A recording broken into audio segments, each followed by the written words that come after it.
Potionomics is the next great dating simulator. Item shop game. Dating simulator. It made me think of Racketeer, an item shop tale, which, holy crap, came out in 2007?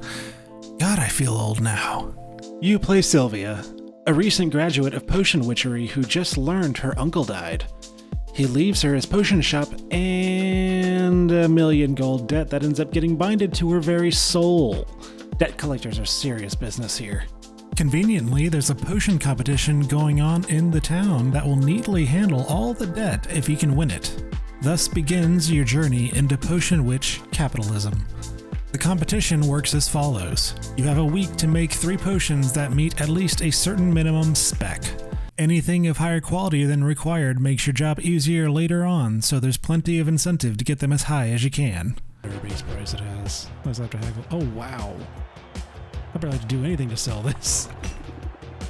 This leads you into the main gameplay loop of the game. Gather potion ingredients, brew the potions, and sell the potions. Each one has compelling and surprisingly deep systems running through them all that feed into each other. To get ingredients, you can buy them at a shop, or you can send out a hero on an expedition. Be sure to feed your Quins so they can stock more items for you to buy. The potions you brew can also be given to those heroes to buff their stats on the adventure so you can maximize what they bring back. You use those ingredients to brew your potions, which is a very careful balancing act. There's a lot of variables to track once you get into it, but the system is flexible enough for you to get creative with what you have on hand. The main points to look for are ingredient type, overall quality, and traits. Ingredient type dictates the recipe for the potion you're making.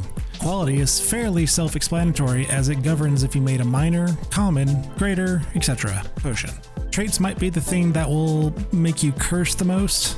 They govern whether a potion tastes, feels, or smells good or bad.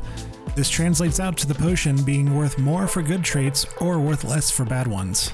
Managing your stock of ingredients is super important once those traits start becoming required to be in potions, as it can be hard to get a potion that's both high quality and has good traits. The last main part of the game is selling the potions. This is where the game suddenly becomes a card game. The goal here is to raise the customer's interest before they run out of patience and leave. The higher their interest, the more they pay. The deck building is surprisingly robust with a lot of different strategies you can take as you build up cards. Customers will try to drive the price down and also inflict you with stress and cause you to question your life choices. Stress causes you to draw negative cards that, on top of causing a negative buff, also limit your options as it takes a normal card draw spot. Knowing what type of customers are coming in can help inform how to build out your deck. Some are all about driving the price down, some about hitting you with stress, and some are impatient as all hell. Oh god, she's got no patience. Jesus Christ. Hold on. We're done, I guess. Your strategy is ever evolving and it's very satisfying to land a big sale. There's some other subsystems to the game, like expanding your shop, which gives you more shelving for potions, cauldrons to make bigger and better potions, or wallpaper and flooring to give that personal touch to the place. The last subsystem I'll talk about is the relationship system. The more you hang out with these NPCs that you meet on your journey, the more skits you get with them.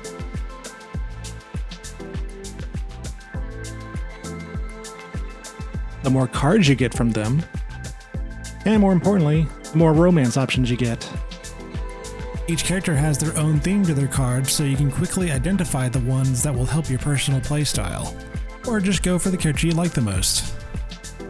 Conversation options will appear that will let you either rank up their relationships or build up romance.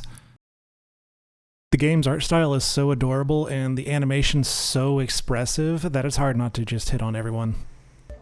Just gonna aggressively hit on everyone. Her expression is just perfect for it. The writing rides the line between endearing and corny, but every character's personality is so clearly defined, it's hard not to like all of them. Everyone's a huge dork in their own way. I haven't got to the end of the game yet, I'm only in week 3, but it's easy to recommend this game. I never did actually play Racketeer as it didn't seem like it was my jam at the time, but Potionomics has endeared itself to me. The charming characters, art direction, and deep strategy involved make it a game not to be missed. This is definitely going to appear on people's hidden gems of the year lists. Let me know your thoughts on Potionomics in the comments. Who is best girl, and why is it Zid?